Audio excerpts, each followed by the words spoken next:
창세기 25장 21절 말씀입니다. 이삭이 그의 아내가 임신하지 못함으로 그를 위하여 여호와께 간구하매 여호와께서 그의 간구를 들으셨으므로 그의 아내 리브가가 임신하였더니. 아멘.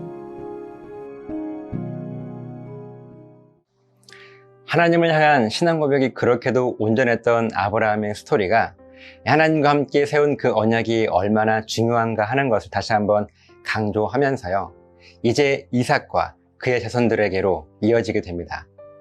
이삭은 아버지 아브라함이 큰 뜻을 가지고 찾아준 여인 그 리브가와 결혼을 했습니다. 그런데 이 가정에 작은 문제가 있었습니다. 오늘 본문 21절입니다.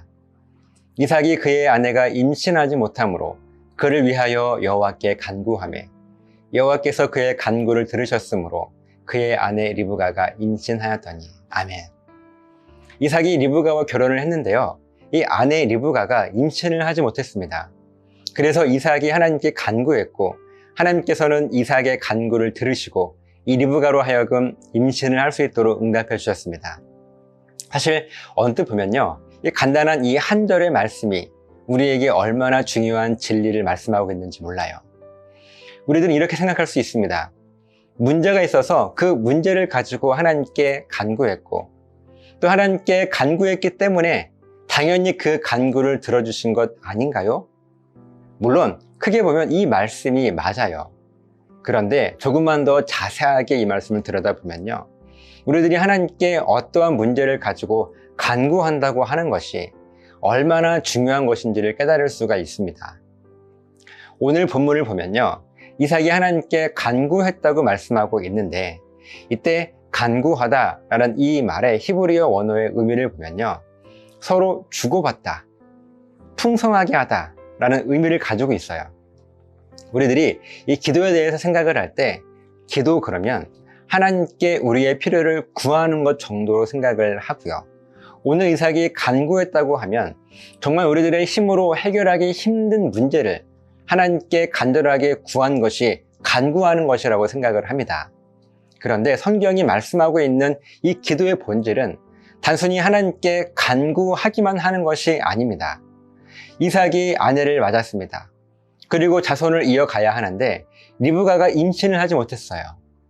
또 이삭은 임신을 하지 못하는 것이 얼마나 마음이 힘든 일인 것을 그의 부모님이었던 사라와 아브라함을 통해서 이미 알고 있었기 때문에 이 문제에 대해서 이삭은요, 신중했습니다. 그래서 이 문제를 가지고 하나님께 기도하죠. 그런데 이삭이 이 기도할 때 하나님께 구하기만 하지 않았습니다. 하나님의 언약을 이어가기 위해서는 자손이 필요합니다. 그러니 이 리브가의 태의 문을 열어주셔서 자손을 주시고 하나님의 언약을 이어갈 수 있도록 허락하여 주시옵소서. 사실 이 기도가 문제가 있어 보이십니까? 전혀 문제가 없는 기도예요. 오히려 이삭이 인간적인 욕심으로 구하고 있는 것도 아니고요, 하나님의 언약을 계속해서 이어가기 위해서 구하는 그 기도이기 때문에 어쩌면 겸손한 기도로 보이기도 해요. 그러나 아까도 말씀드렸던 것처럼요, 이삭은 하나님께 이와 같이 구하기만 하지 않았습니다. 정말 간절하게 하나님께 기도했습니다. 간구했습니다. 그리고 이삭의 간구는 단순하게 구하기만 한 것이 아니라 이 원어의 의미와 같이 하나님께 주고받는 기도였습니다.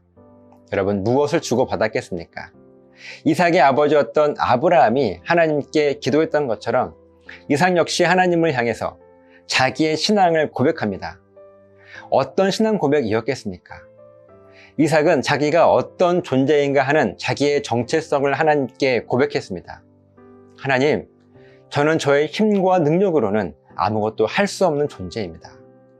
하나님의 도우심과 그 살리심의 은혜가 없다면 도무지 살아갈 수 없는 인간일 뿐입니다. 그러면서 동시에 이삭은 하나님께서 어떤 분이신지 자기의 신앙을 고백합니다. 그렇기 때문에 하나님의 은혜가 저에게 필요합니다. 그리고 하나님은 나의 창조주이시고 주인이시고 아버지이십니다. 그리고 저는 하나님의 피조물이고 종이고 자녀입니다. 이것이 하나님을 향한 저의 신앙 고백입니다. 사랑하는 여러분, 이것이 이삭의 간구였습니다. 이삭이 하나님께 간구하는데 무엇을 달라고 구하고 있나요? 아니요. 구하는 것이 아니라 오히려 자기의 신앙 고백을 하나님께 올려드리고 있습니다. 아까 간구하다는 이 말의 원어의 의미는요, 서로 주고받다, 풍성하게 하다라는 의미가 있다고 말씀을 드렸어요.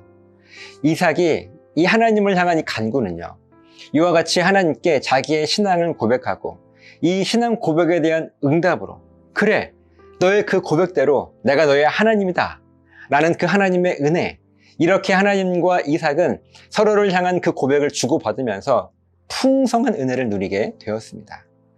여러분, 이것이 기도의 본질이에요. 이것이 성경이 말씀하고 있는 간구함의 본질입니다.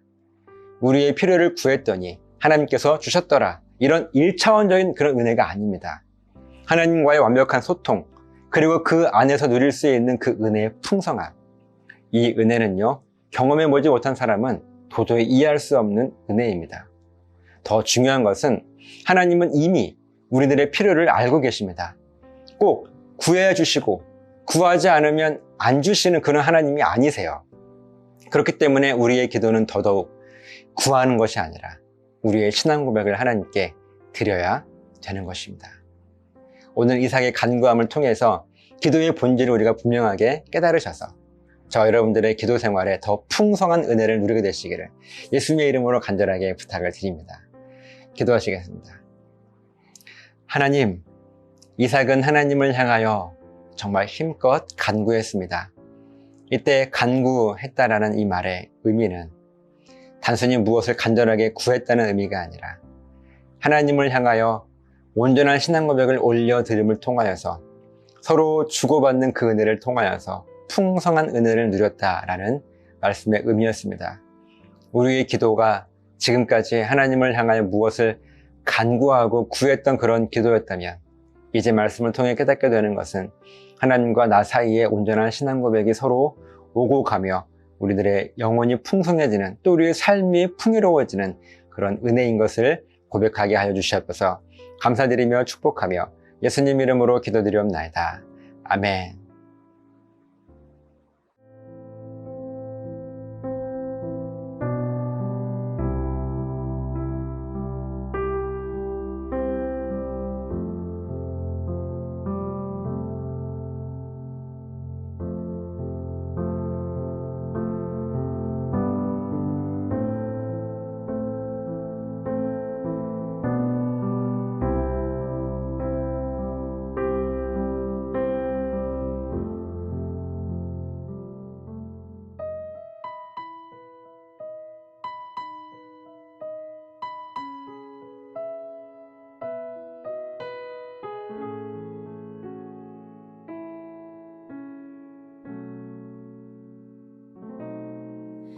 그 선한 힘에 고요히 감싸요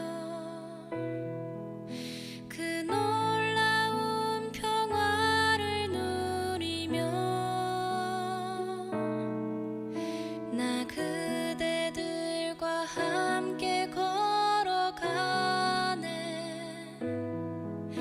나 그대들과 하늘을 여네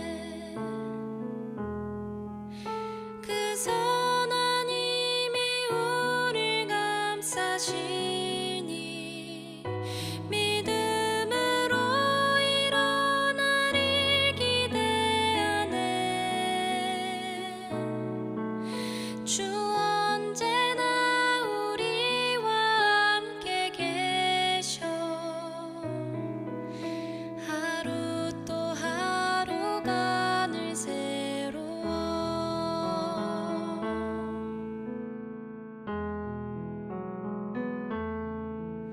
지나간 허물 어둠의 날들이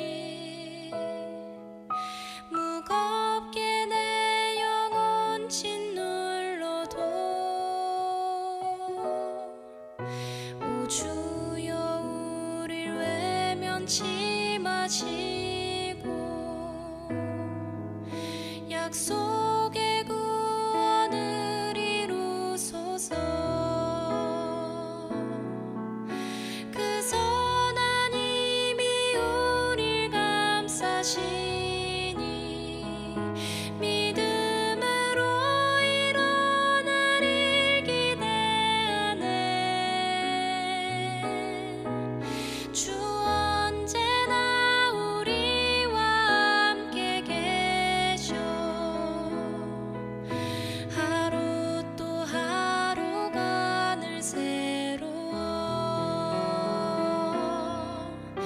주께서 밝히신